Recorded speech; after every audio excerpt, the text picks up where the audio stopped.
It's simple time and this is Chef Datu and today magluluto tayo ng isang one-pot pork dish na sobrang sarap ng sauce that you will surely love. Simpol, simpol, luto na ha-ha.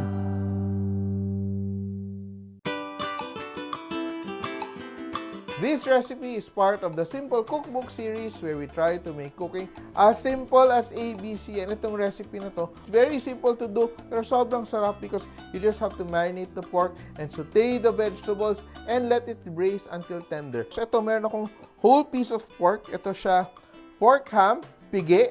Yan. And I will marinate it in 1/4 cup of Datu Puti soy sauce and 1/4 cup of calamansi.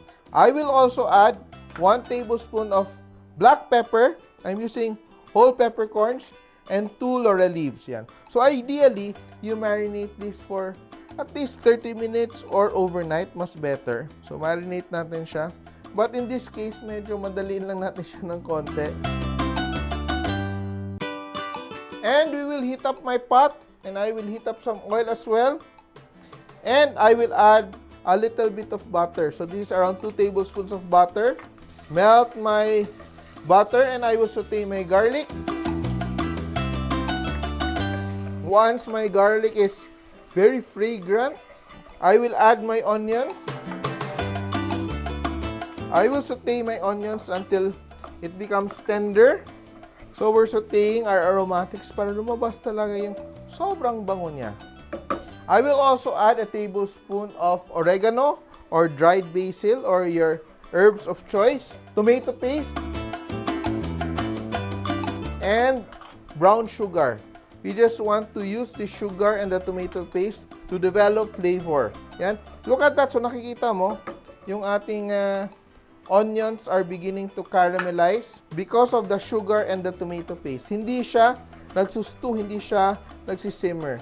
And etong pork natin, let's just assume na we already marinated our pork for 30 minutes, yan, to 1 hour or overnight even, and I will add it into my pot. So, I'm just braising my pork, whole piece of pork, add my excess marinade, yan, and I will add my other ingredients. So, what do I have here? I have 200 grams pack of UFC Filipino-style tomato sauce. Add it there to my pot. Bakit ka ba siya pot roast? Hindi naman siya ni-roast. Kasi, di ba, in the European kitchens, when you cook your meat in a pot, you put it in the fireplace kasi during winter time, malamig yung panahon. So, you just put your cast iron pans directly into the hearth or yung fireplace mo. So, while nagpapainit ka ng bahay mo, niluluto mo na rin yung ulam mo. Or like farmers, what they would do, they will just leave the pot there and naka-on yung may konting burning wood.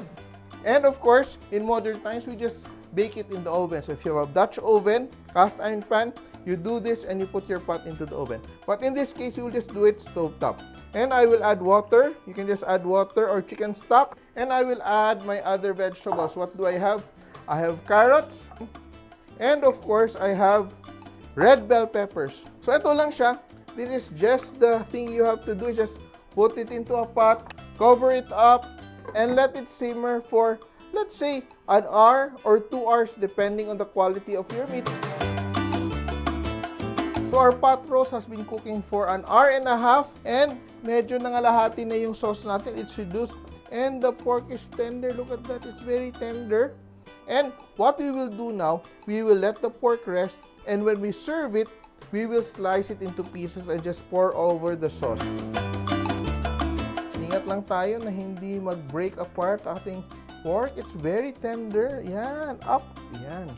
No? And our pot roast is done. Masarap siya with buttered vegetables on the side, some potatoes, and sobra ng special ng ating meal.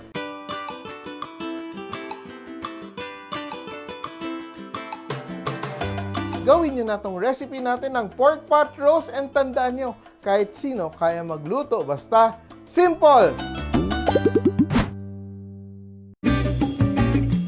Mga ka-simple, remember, loving is sharing. Kaya share this video and like nyo na rin. Kain muna ako. Bye!